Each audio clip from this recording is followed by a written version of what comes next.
দুই দিনব্যাপী 24তম জেলা সম্মেলন উপলক্ষে বামুনপুকুর বাজারে প্রকাশ্য সমাবেশের আয়োজন ডিওয়াইএফআই নদিয়া জেলা কমিটির। শুক্রবার সন্ধ্যায় মায়াপুর বামুনপুকুর বাজার এলাকায় দুই দিনব্যাপী 24তম জেলা সম্মেলন উপলক্ষে প্রকাশ্য সমাবেশের আয়োজন করে ডিওয়াইএফআই নদিয়া জেলা কমিটি। আজ প্রকাশ্য সমাবেশের মধ্য দিয়ে শুরু হয় দুই দিনব্যাপী জেলা সম্মেলন। এদিন প্রধান বক্তা হিসেবে উপস্থিত ছিলেন ডিওয়াইএফআই রাজ্য সম্পাদক মীনাক্ষী মুখার্জি।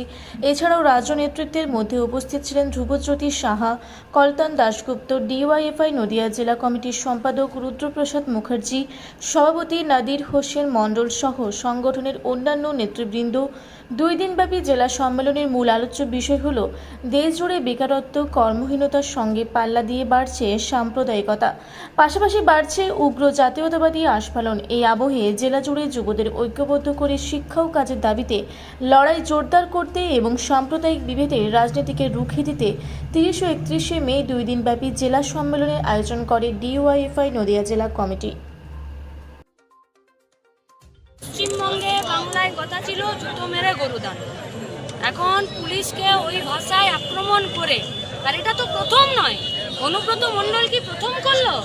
অনুব্রত মণ্ডলকে ফিরে আবার হিরো বানানোর জন্য এত প্রচার কিসের?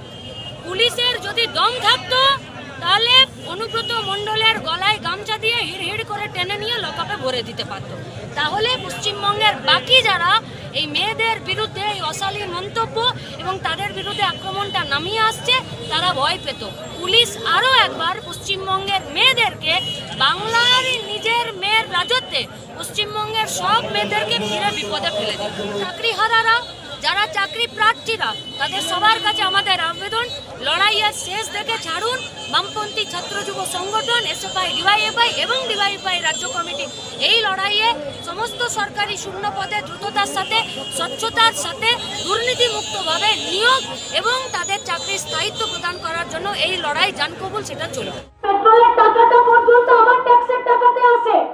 ওরা যে ভোটটা নিয়ে যায়, আমরা যে ভোটটা দিই, আমার আঙুলে যে কালিটা লাগে, ওই কালিটার পয়সা পর্যন্ত আমার পেট কেটে সরকারের ঘরে দিই। তাহলে যে সরকারের ব্যবস্থা, সরকার তার বেতন, তার সিস্টেম। নদিয়া থেকে সৈয়দ আবু জাফরের রিপোর্ট, রূপসী বাংলা মিডিয়া।